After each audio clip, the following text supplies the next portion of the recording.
Ever wonder which cheap eat chains leave you full of regret while only a few are actually worth it? Picture walking into a sticky booth, clutching a menu that looks better than the meal about to hit your table. But what if the real surprise isn't the worst ones? It's the two you'll wish you found sooner? Let's kick things off with a neighborhood grill that feels more microwave than masterpiece. Applebee's. You walk in, the place smells like fried food and cleaning spray, and the big menu has pictures that look more like magazine ads than actual meals. You pick something safe, maybe a burger or pasta, and it shows up looking good enough for a photo. Until you take the first bite. That is when you realize the glossy photo was hiding the truth. It is lukewarm, rubbery, and the flavor has that unmistakable straight out of the freezer taste. The problem with Applebee's is not just the food, though that is a big part of it. It is that the whole experience feels like it has been copied and pasted 1,000 times. The chicken tenders taste like they came from a school cafeteria, the steaks are tough enough to give your jaw a workout, and the pastas rely more on salt and cream than actual flavor. Even the fries can feel tired, like they have been waiting under a heat lamp for their big break. Price-wise, Applebee's is not dirt cheap, but it is not fine dining either. You might pay $12 to $16 for an entree, which would be fair if it tasted like a meal cooked with care.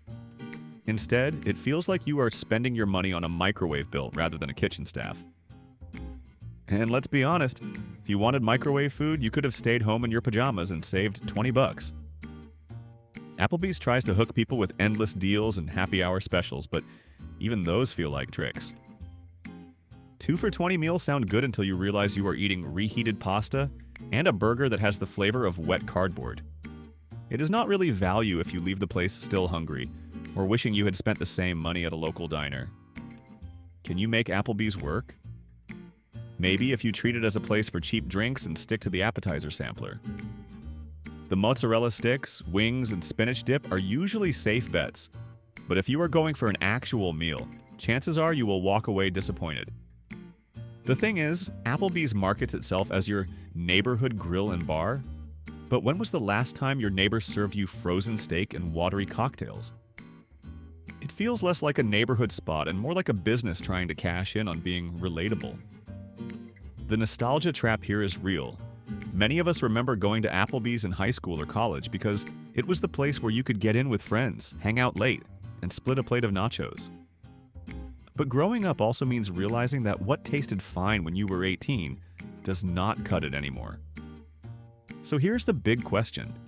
Why settle for nostalgia reheated in a microwave when your money can buy a fresh meal somewhere else?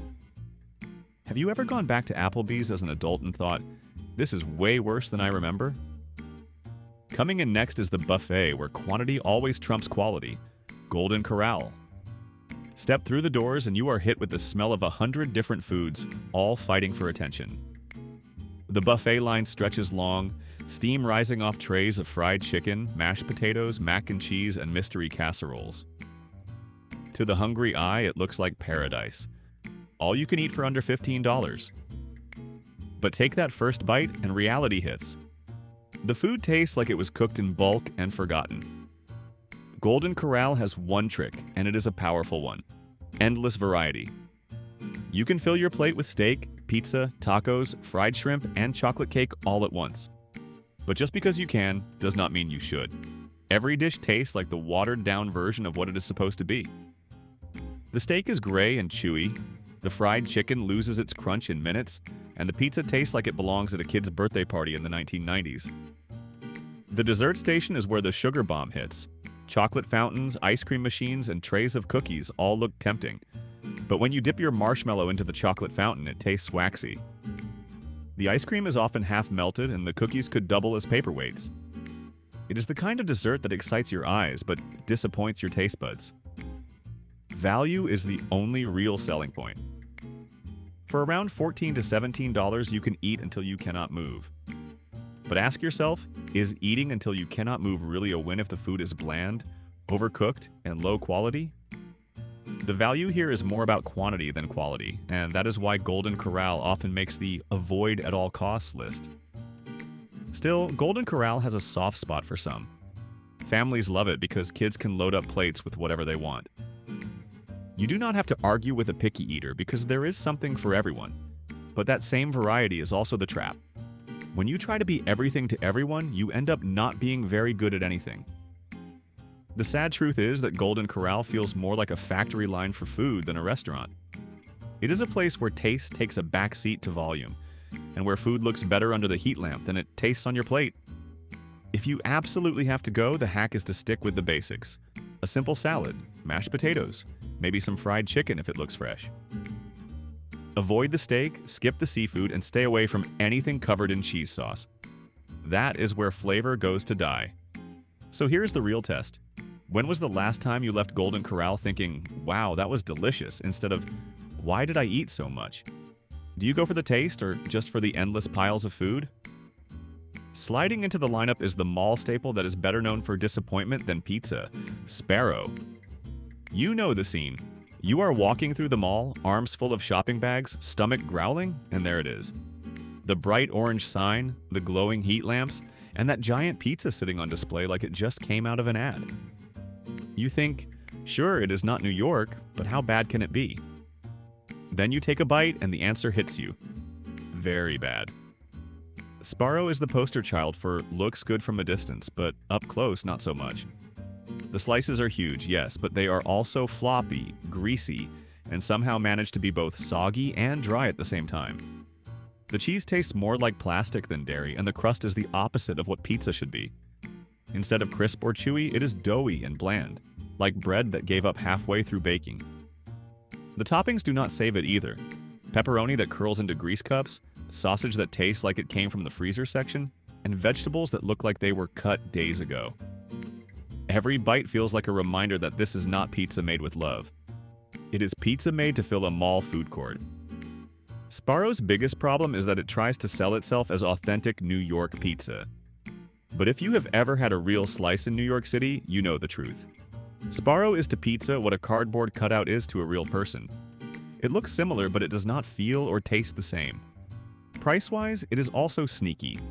For what you pay, often $3 to $5 a slice, you could go to a local pizza shop and get something miles better. Multiply that by 2 slices and a drink, and suddenly you have spent nearly $10 to $12 on pizza that leaves you wishing you had eaten anywhere else. Sbarro survives because malls need quick food, and hungry shoppers are not always picky.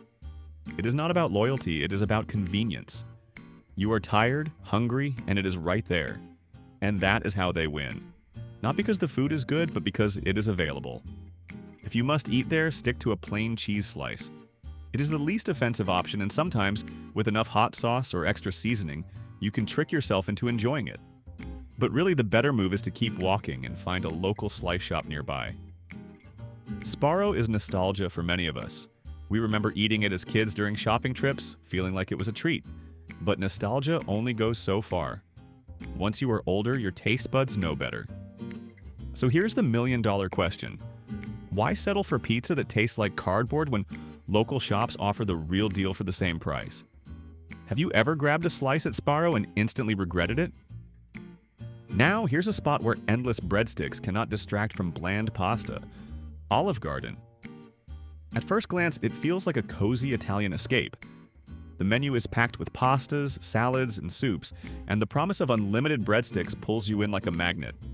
Families sit around big tables, baskets of breadsticks disappear as soon as they hit the table, and you might think you are in for a warm, hearty Italian feast. But once the main dish arrives, the cracks start to show. The Alfredo sauce is heavy without flavor, the marinara leans sharp and sour, and the meatballs are so dense you could probably use them for batting practice. The secret to Olive Garden's success is not its entrees, but its endless options. Endless salad, endless soup, endless breadsticks. It sounds generous, but it is really a clever trick. By the time your entree arrives, you are half full from bread and lettuce. And maybe that is for the best because the pasta rarely delivers on taste. Price-wise, Olive Garden sits in the $12 to $20 range for most dishes, which is not outrageous. But when you think about what you get, the value feels questionable. For the same price, you could visit a local Italian diner and enjoy something truly cooked with love, instead of a corporate version reheated in bulk. To be fair, the breadsticks are famous for a reason, and the zuppa toscana soup is one of the few bright spots on the menu. Still, Most people keep coming back more for nostalgia than taste. For many, Olive Garden was the fancy night out growing up. Birthdays, anniversaries, or Sunday dinners after church. The memories are strong, but adult taste buds often find the food disappointing. So here's the thought to chew on.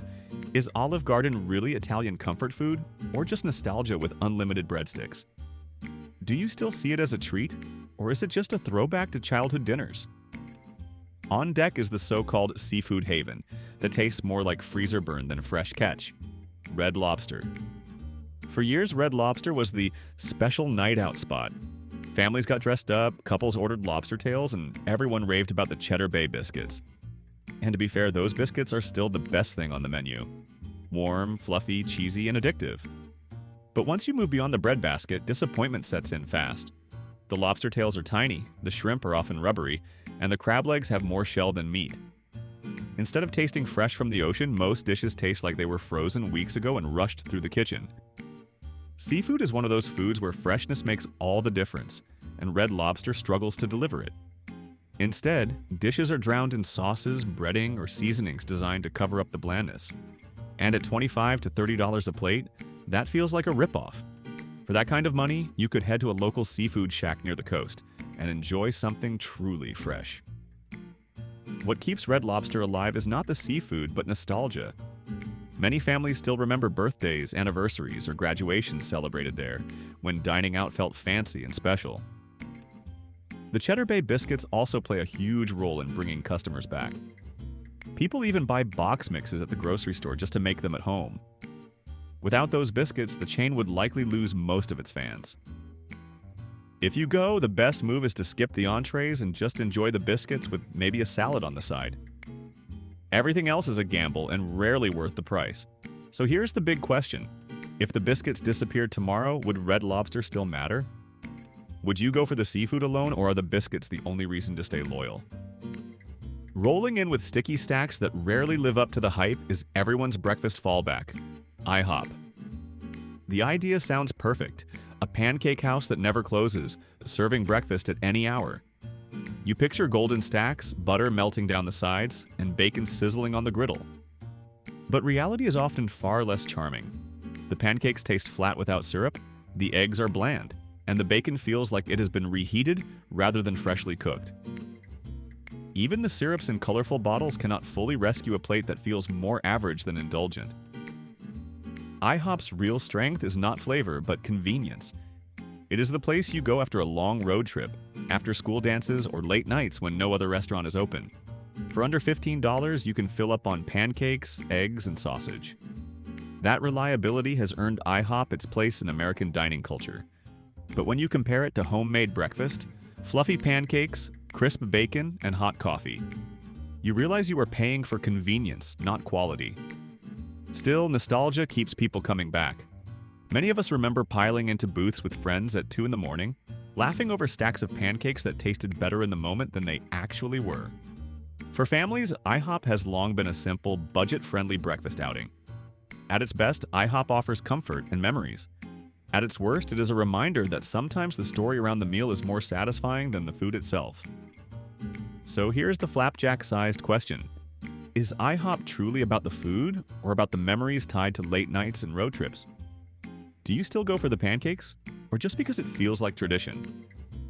And here's the chain where speed beats flavor every time, thanks to its infamous pies. Little Caesars. The promise is simple. Walk in, hand over $5, and walk out with a whole pizza in less than a minute. It sounds too good to be true, and in many ways, it is. The hot and ready deal is legendary for its convenience, but take that first bite and you quickly realize the trade-off. The crust is dry, the cheese has a rubbery pull, and the sauce is sugary enough to make you wonder if it belongs on dessert. That is the thing with Little Caesars. It is built for people who want something cheap and fast, not necessarily tasty. Parents order it for kids' parties because it feeds a crowd without breaking the budget. College students grab it on late nights because it is quick and filling. But for anyone who has tasted quality pizza, it is hard not to notice the shortcuts. The pepperoni slices curl up into greasy little boats. The dough often tastes like cardboard, and the whole thing cools down into a chewy slab in record time. Price is the one area where it shines. $5 for a pizza feels unbeatable, and in a pinch, it can be a lifesaver. But the question is whether that cheap price is actually a deal if the food itself is not satisfying. A better slice at a local shop might cost you a few dollars more, but it comes with actual flavor. With Little Caesars, you end up saving money but paying with disappointment. To be fair, there are a couple of small victories on the menu. Crazy Bread, for instance, has a cult following. It is soft, salty, and garlicky enough to distract you from the pizza itself. Paired with a dipping sauce, it almost feels like you are getting away with something. But that does not change the fact that the star of the show, the pizza, is consistently the weakest link. Nostalgia plays a big role in why Little Caesars is still around. Many of us grew up with it at birthday parties or Friday nights, and at the time it felt special.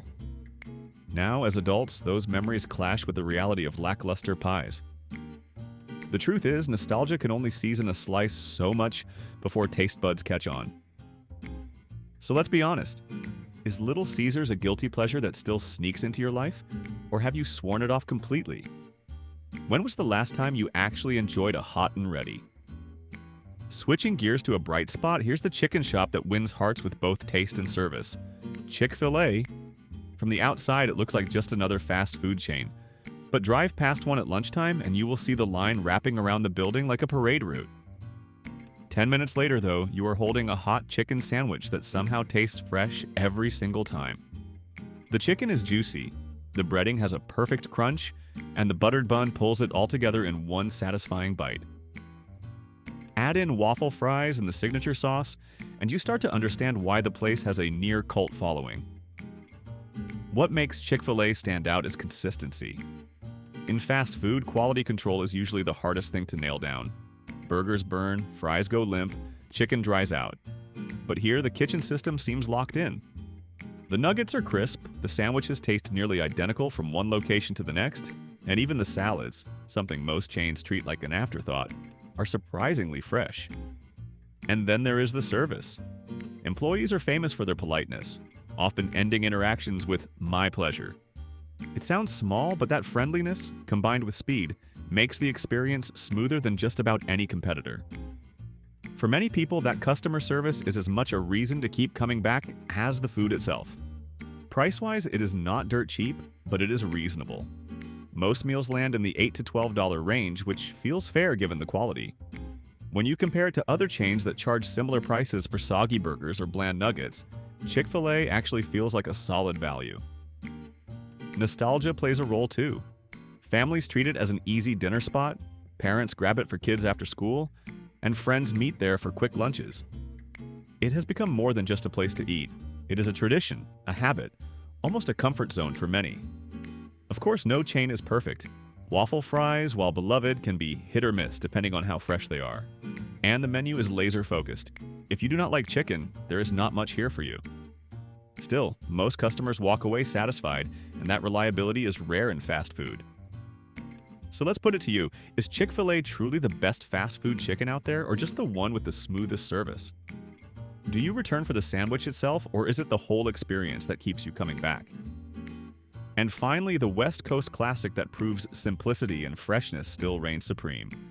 In-N-Out Burger. Step into an In-N-Out, and you immediately notice what is missing. The menu is short and sweet.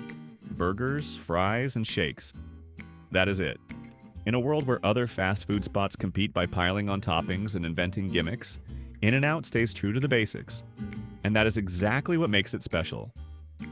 The burgers are everything a fast food burger should be. Soft buns, juicy patties, melted cheese, crisp lettuce, and a secret spread that ties it all together. Order it animal style and with grilled onions, extra sauce, and mustard fried patties. And suddenly, you are tasting why people call it a legend. It is not about over-the-top ingredients. It is about balance. Every bite hits the same note of comfort and satisfaction. The fries are a little more divisive. Freshly cut and lightly salted, they are definitely healthier than the heavily processed fries of other chains, but that also means they can taste a bit plain on their own. Fans know the trick. Cover them animal style or dunk them in spread, and suddenly they go from meh to memorable. Add in a milkshake made with real ice cream, and you have the kind of meal that feels timeless. Price is another reason people swear by In-N-Out. you can still get a full meal for under $10, which feels almost impossible these days. In an era of rising fast food prices, it is refreshing to find a place that delivers quality without charging a fortune. The nostalgia runs deep. For West Coast locals, In-N-Out is tied to childhood memories, road trips, and late-night hangouts. For tourists, it is a must-stop destination. People will drive miles just to grab a double-double, and for some, it becomes a story they retell like a rite of passage. Of course, expectations can get inflated. Someone who has never tried it might hear the hype and expect life-changing magic. The truth is, it is not about shock value. It is about getting the basics right every time. That quiet consistency is what keeps people loyal. So here's the bite-sized question for you. Is In-N-Out truly the best burger in America, or is it simply the nostalgia and hype that fuel the love? Would you go out of your way just to grab a double-double and fries? And that's our full rundown. Now tell me in the comments which chain you secretly love or love to hate. Tap that like button if you've ever been betrayed by a cheap eat, and subscribe to the hidden menu so you never miss the next taste test adventure. And remember, the truth is not always on the menu.